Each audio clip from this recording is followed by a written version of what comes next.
Assalamu alaikum, dear students. So we are going to start our new chapter, that is Introduction to E-commerce. तो first of all आप क्या करोगे, आपने इस पूरे चैप्टर को अच्छे तरीके से रीड करना है, ठीक है। उसके बाद जो फर्स्ट क्वेश्चन मैंने पोस्ट किया है वो है व्हाट इज ई कॉमर्स। तो इसका आंसर ये जो पेज आपके पास सामने नज़र आ रहा है इस पे है, यहाँ से आप इसको करोगे कि ई कॉमर्स होता क्या है। बेसिकली ई कॉमर्स जैसे आप ऑनलाइन शॉपिंग करते हो, कोई चीज़ मंगवाते हो और फिर ऑनलाइन ही पेमेंट होती है, या फिर आप कुछ की होती है जब आपके पास कोई चीज़ आपकी आ जाती है, आपने जो मंगवाई होती है, तो आप उस वक्त डिलीवर कर रहे होते हो कैश, या आप क्या करते हो ऑनलाइन ही बैंक के थ्रू आपके अकाउंट से पैसे ट्रांसफ़र हो जाते हैं, तो इसको हम ई कॉमर्स बोलते हैं। इसकी फुल फॉर्म होती है electronic commerce.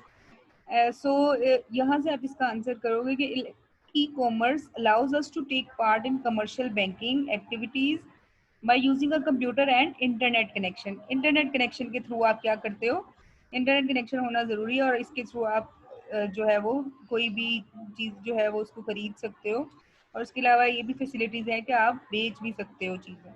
We can buy and sell things without having leave to leave our homes, यानी कि अपने घर से गए कहीं भी गए बगैर आप आराम से अपनी जो भी चीज़ आपने बाय करनी है या सेल करनी है आप इंटरनेट के थ्रू से कर सकते हो। सो यहाँ तक इसका आपका फर्स्ट क्वेश्चन का आंसर होगा। सेकंड क्वेश्चन है आपके पास कि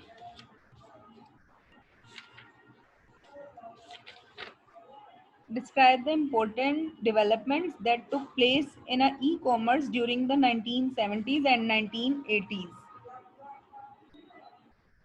क्या डेवलपमेंट हुई थी यहाँ पे 1970s का आपको नजर आ रहा है, इसकी मेन इन्होंने लिखी हुई है इलेक्ट्रॉनिक डेटा इंटरचेंज था, ठीक है, वाज इंट्रोड्यूस्ड इन 1970s।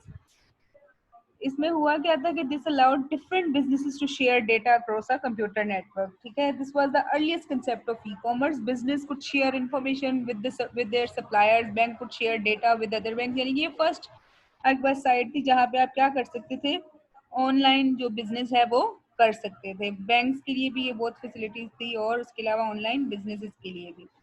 ये तो 1970s की हो गई। 1980s में क्या था, क्रेडिट कार्ड्स आ गए थे और ऑटोमेटिक टेलर मशीन्स आई थी।